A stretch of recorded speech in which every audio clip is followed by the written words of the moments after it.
Посмотрите, какой хлеб с базара принес. Котлама называется. Это особый слоеный хлеб. Не каждый его умеет печь. Не у всех получается. Если вы захотите испечь такой хлеб сами, это возможно. Можно сделать в духовке, можно сделать даже на сковородке. Вы вот здесь посмотрите рецепт плова, который называется атахан. Я там делал тесто точно как для лепешек котлама, только из этого теста сделал оболочку для плова. У меня плов в оболочке из теста готовился. А это традиционный хлеб котлама, который распространен от Синьцзянь-Уйгурского автономного округа в Китае, то есть вот от самого востока тюркского мира и вплоть до Азербайджана, Турции и так далее. Готовят его везде, по всей Средней Азии, в том числе и в Таджикистане. Я говорю о Таджикистане потому, что сегодня, кстати говоря, впервые за многие годы я буду рассказывать вам о таджикском блюде. Надо сказать, меня часто люди спрашивают, когда вы будете готовить что-нибудь таджикское, когда вы будете готовить что-нибудь таджикское. Дело в том, что я родился в 1962 году в городе Фергане, в Узбекистане. И я там прожил до 2006 года. Разумеется, все, что я научился готовить за эти годы, я научился от тех людей, кто жили в Фергане. От узбеков, от русских, от немцев, от корейцев, от крымских татар и от таджиков тоже. Я сейчас объясню, почему так. Потому что узбеки и таджики на протяжении последних нескольких сотен лет, можно сказать, почти что 1000 лет, предки современных таджиков и предки современных узбеков жили вместе. И не было ни Таджикистана, не было ни Узбекистана, как отдельных государств. Был Бухарский Эмират, было Хаканское ханство и был Хорезм. Вот 3 государства, на которых жили все. И каракалпаки, и киргизы, и таджики, и узбеки. Более того, когда все эти территории присоединили к Российской империи, и в 1902 году русские чиновники в Хаканском ханстве решили провести перепись населения. И вот опросный лист содержал такую графу, как национальность. А многие люди, которые находились в то время в Ферганской долине, не понимали само это слово. Что значит национальность? Его спрашивают, ты кто? Он говорит, я маргеланский. Нет, подожди, ты кто? А я хаканский. Нет, подожди, ты кто? Я мусульманин. Нет, ты кто? Я, говорит, вот пасу овец. А я, значит, занимаюсь огородом. Понимаете, я говорю по-таджикски, я говорю по-узбекски. Это не означало национальность, потому что очень многие люди знали и таджикский, и узбекский. А еще и арабский знали, потому что те люди, которые были грамотными, закончили медресе, обязаны были знать еще и арабский язык. То, что у меня в стакане, этот напиток, можно назвать айран. А еще его можно назвать курут-оп. Курут или курт – это вот эти шарики. Их знаете, как получают? Сквашивают молоко. Сначала получают йогурт фактически. Но в Средней Азии говорят катык. На фарси говорят маст. Этот катык наливают в плотный мешочек и дают сцедиться. Образуется вязкая масса, ну что-то вроде такого какого-то гладкого творога. И вот этот творог, некоторые говорят, больше на сыр похоже, его высушивают, а после этого скатывают в шарики. И так он может храниться не то что месяцами, годами. Издревле таким образом запасали молоко. Вы представляете себе, человек идет куда-то, да? Что он будет есть? Вот он несет с собой такие шарики, он несет с собой сухой хлеб. И там, где он найдет воду, он заодно получит и нормальную еду, которая содержит все необходимое для питания человеческого организма. Он точно так же, как я сейчас, размочит эти шарики в воде и в эту воду опустит хлеб. И это будет его еда. Вот то, что называется курутоп. На сегодняшний день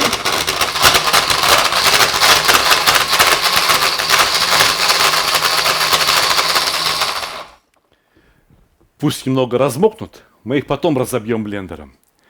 На сегодняшний день курутоп, который когда-то был едой, буквально всех чабанов, всех путешественников, начиная от Монголии и заканчивая Марокко, стал очень популярным блюдом в Таджикистане. В Таджикистане его сегодня считают своим национальным блюдом.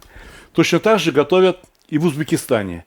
Но и курутоп, и плов, и шурпу, и множество других блюд, разумеется, можно и следует отнести как к таджикской кухне, так и к узбекской кухне.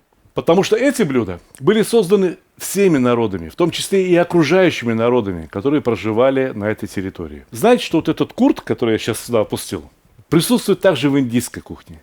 Точно так же его делают в Монголии. Точно так же его делают белуджи, которые живут в Иране, в Афганистане. В Пакистане, что думаете, курута нет? И вот само название курут-оп. Курут – слово тюркское, обозначает сухое. Курух по-азербайджански. Курут. Оп – слово персидское. То есть можно отнести к таджикскому. Нельзя разделять и говорить, что вот это вот у нас чисто таджикское, только таджики придумали, а вот это только узбекское. Послушайте, на меня посмотрите. У меня папа был азербайджанец, а мама у меня была немка. Которая из этих двух рук азербайджанская, которая из них немецкая. Обе руки мои. Точно так же кухня, которая создана в Средней Азии, она в равной степени принадлежит всем народам. Существуют региональные различия. В Бухаре и таджики, и узбеки готовят один плов. В Самарканде и узбеки, и таджики готовят другой плов. И таджики, и узбеки, и киргизы, которые живут в Ферганской долине, готовят третий вид плова. Понимаете? А сейчас и казахи начали готовить плов. А сейчас, слава богу, и в России все начали готовить плов. Кому принадлежит плов? То, что я и многие другие люди называют его узбекским, например, с моей стороны, дань уважения узбекскому народу, у которого я научился готовить это блюдо. Родился бы я в Таджикистане, может быть, называл бы это блюдо таджикским. Но сегодня, я еще раз это повторяю, мы с вами готовим майли, хорошо, таджикское блюдо курут-оп. Надо помидоры, огурцы очень тонко порезать. Примерно так же, как на шакароп. Вот на таджикское блюдо режу азербайджанские огурцы. Ну и что? Это блюдо стало от этого азербайджанским? Или оно перестало быть от этого таджикским? Нет, конечно.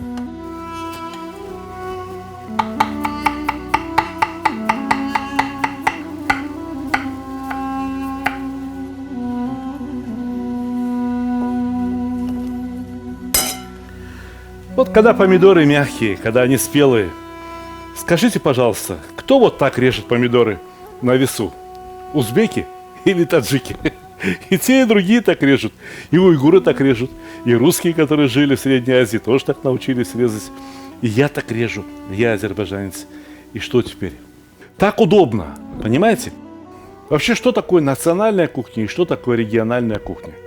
Допустим, есть какой-то регион. В этом регионе природа дает определенный набор продуктов. Какое-то мясо, какие-то овощи. Не растут, например, в Узбекистане, в барханах белые грибы. Да? Там есть что-то другое. Национальная кухня – это наилучший способ употребления тех продуктов, которые дает тот или иной ландшафт. Этот способ употребления продуктов вырабатывается многими поколениями. Зачастую за счет культурного обмена с соседними народами. А что узбеки, что таджики, слава богу, общались с соседними народами очень много. Ведь здесь, через эти города, проходил Великий Шелковый путь. Что к нам пришло из Китая, что от нас ушло в Китай, что к нам пришло из Индии, что мы дали для Индии, что к нам пришло из Ирана, что принесли с собой вообще кочевники, что принесли с собой монголы. Вот этот курт случайно не монголы с собой принесли? Никто не знает. Монголы могли бы обойтись без Курта? Монголы, которые пасли стада коров. Куда они могли бы молоко девать? Как воины должны были впереди идти, впереди основного народа монгольского, который двигался медленно, обозами сзади. Воины впереди шли. Воины должны были иметь с собой питание. Самое простое питание для кочевника – это курт и сухой хлеб. Большинство ныне бытующих блюд придумали женщины, потому что женщинам надо было кормить детей, кормить стариков, кормить мужей, когда они возвращались с работы, с пастбища, с войны. И женщина, которая придумала готовить курутоп в том виде, в котором мы его сейчас приготовим, неизвестно еще, чьей бабушкой была. Может, у нее половина внуков таджиками называют себя, а другая половина внуков называет себя узбеками.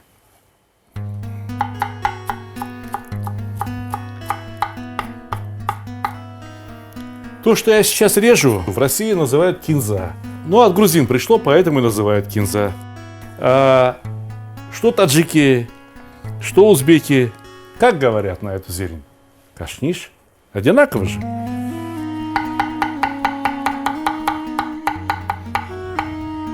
Давайте отложим кашниш в стороночку, потому что у нас еще есть райхон.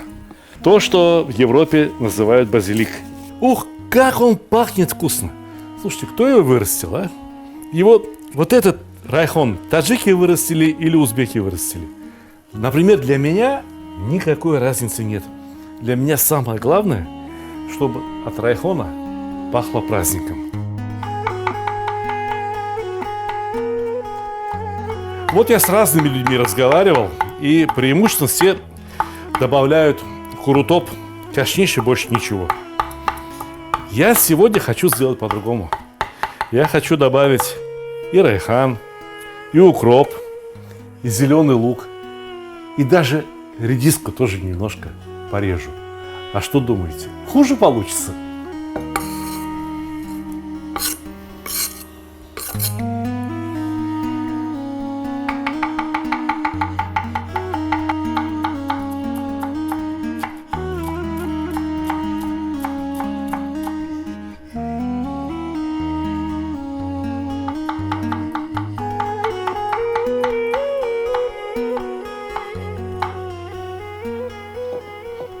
Ну скажите, пожалуйста, вот в курутоп кладется перец. Этот перец привез Колумб из Америки. Ну, 500 лет назад, грубо говоря.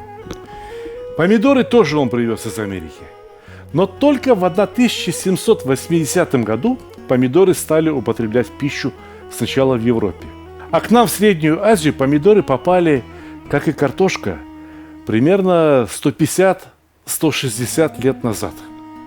То есть вот это блюдо, курутоп, в его современном виде, блюдо достаточно молодое. Ему чуть больше 100 лет. Блюдо это достаточно молодое. Но почему-то есть традиция, которую я пока что не понимаю. Курутоп обычно подают на деревянных блюдах. Вот это блюдо, кто говорит ляян, кто говорит тавак, это деревянное блюдо, выточенное из ствола дерева чинар. Каким-то случайным образом оно у меня оказалось. В принципе, я думаю, что можно приготовить и на любом другом блюде, на том блюде, на котором вы обычно плов подаете. Почему нельзя? В это деревянное блюдо я сейчас покрашу катламу. Эту катламу девочка-узбечка приготовила. Андижанская. Обычно в курутоп идет катлама простая, без сахара. А она сахаром посыпала, потому что в Андижане так принято. И я вот что подумал. Курут изрядно кислый. И сладкая нотка здесь не помешает. Хорошая катлама получилась. Рахмат, Синглин. Спасибо, сестренка. Я еще только руками трогаю, а уже понимаю, что она вкусная.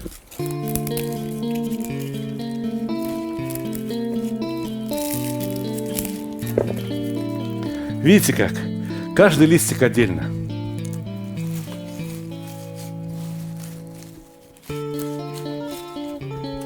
Скажите, на месте этой катламы мог бы быть лаваш? Еще как мог бы. И я уверен, что где-то курут точно так же размачивают и смешивают с лавашом, с сухим лавашом. И потом едят. Давайте посмотрим, что у нас здесь получилось. Обязательно надо протереть через сито, для того, чтобы не осталось комочков.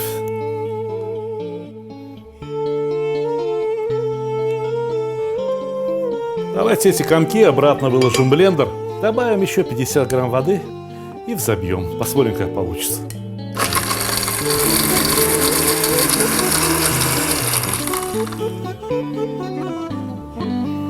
Жидковато получилось. Ну и ничего. Добавлю еще воды и сделаю для себя стаканчик айрана. Айран очень хорошо получается с курутом. Некоторые берут просто катык и разводят его. Я предпочитаю, например, айран, вот напиток, который пьют в жару, из сюзьмы.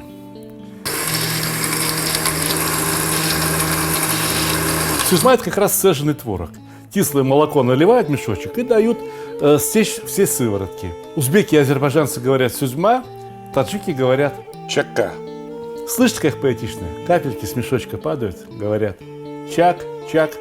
Так вот, некоторые курутоп делают прям из этого чакка. А мы курутоп делаем по всем правилам. Мы чакка, мы сюзьму восстановили из курута.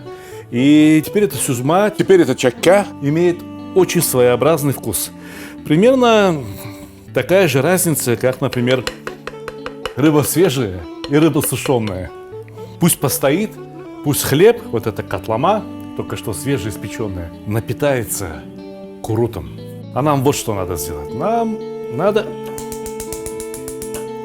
растопить вот это топленое масло. Не просто растопить, а разогреть его. Возможно, что многие со мной не согласятся. Но дело в том, что вот это блюдо курутоп готовят обычно во время жары. Если жара, если время обеденное, я бы тоже обошелся без масла. Но если вечер, если уже прохладно, можно подогреть масло. Будет еще вкуснее и еще сытнее. Дорогие друзья, во-первых, мои книги всегда можно купить на сайте stalih.ru. Мы их отлично упаковываем, доставляем. И при желании покупателям я могу поставить какой-то личный автограф. Но еще мои книги можно купить на сайте megamarket.ru. Я внизу дам ссылку обязательно. Почему удобно покупать на сайте Мегамаркет? Во-первых, там сейчас проходит колоссальная акция. 31% кэшбэка. Что это означает? Вы покупаете вот эту шикарную книгу «Плов», либо вот эту шикарную книгу «Казан» за 3950 рублей, а вам начисляется кэшбэк 1225 рублей. Понимаете? Ну, посмотрите, просто шикарно. 543 рубля за недорогую книжку «Мангал». Недорогая, но очень полезная. И так далее. Книжка Stalih Видеобук никогда не продавалась ни в каких маркетплейсах, а теперь продается на сайте Мегамаркета. И кэшбэк 1178 рублей. Но это еще не все. Некоторые люди ухитряются покупать мои книги. Знаете, за сколько? Вот посмотрите. Человек купил книжку «Мангал» и заплатил всего лишь навсего 18 рублей.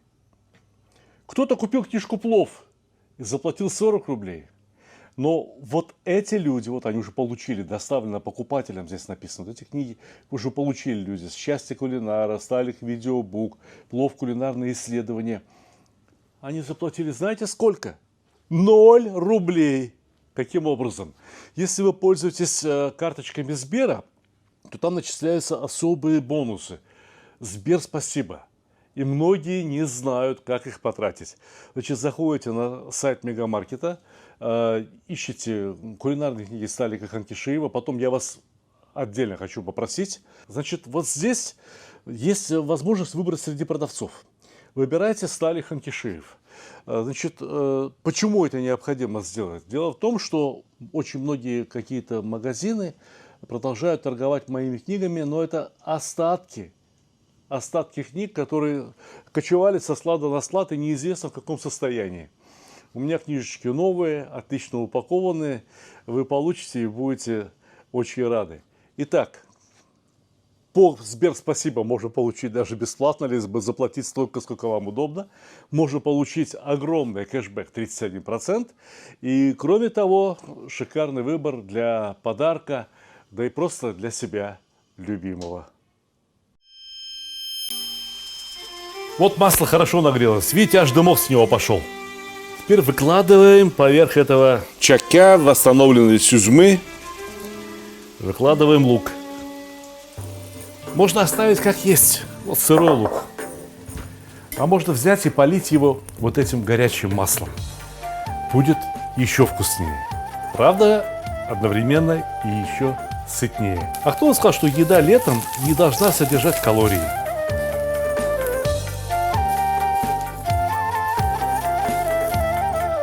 Считаю, что этого масла вполне хватит. Слишком много разогрел. Лук один раз зашипел и достаточно. Вот теперь поверх этого лука выкладываем помидоры и огурцы. А поверх помидоров выкладываем редисочку и выкладываем всю зелень. Я возьму немного черного перца и поперчу. Поперчу именно на помидоры, именно на огурцы. Я возьму щепотку соли. Много не надо, потому что снизу кислое. Получится и так очень хорошо. Но раз это еда, то хоть сколько-то соли быть должно. И вот в таком виде курутоп подается на стол. Сейчас я вам покажу, как его употребляют. Посмотрите, какая ткань роскошная, расшитая кристаллами. Эту ткань мне мой друг Фархат подарил. Он таджик. Это его мама и его сестренки расшивали ткань для меня. А вот тоже атлас, но маргеланский, узбекский. Кто сделал это деревянное блюдо? Таджик или узбек, я не знаю. Я не знаю национальность того человека, который посеял этот хлеб, вырастил эту муку. Кто испек лепешки? Знаю. Я хотел бы обратиться с одной большой просьбой, что к моим таджикским братьям, что к моим узбекским братьям, что к моим уйгурским братьям.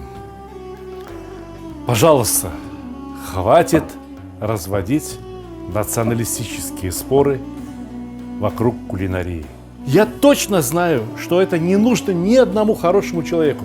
Такие споры разводят какие-то подлецы, которые хотят настроить народы друг против друга.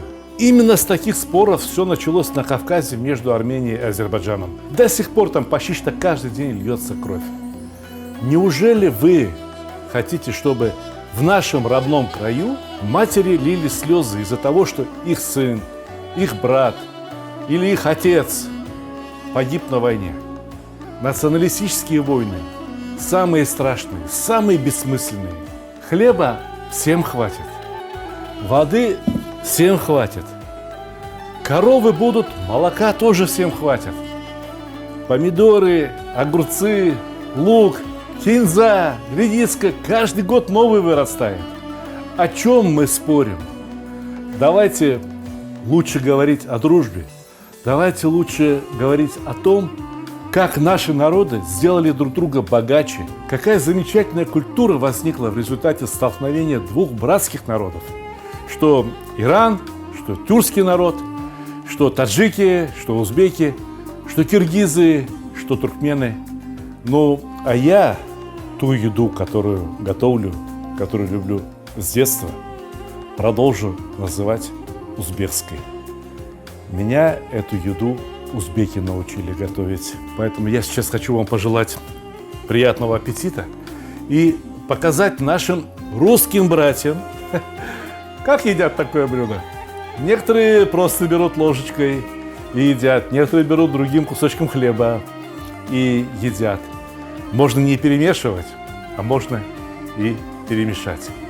Давайте все перемешаем. А вся жизнь у нас перемешанная, все народы друг с другом перемешанные. Кто где живет, где границы. Кому нужны эти границы? Вот ты, например, простой парень, тебе эта граница нужна? Мне она не нужна. Тебе этот забор 4 метра, 5 метров нужен? Поможет он тебе? А если ты захочешь его, ты что, до неба его построишь? Послушайте, путь на небо один, путь под землю тоже один. Поэтому пусть всегда будет небо, пусть всегда будет солнце, и пусть всегда будет хороший обед на столе. Пусть наши дети счастливо смеются. Приятного аппетита!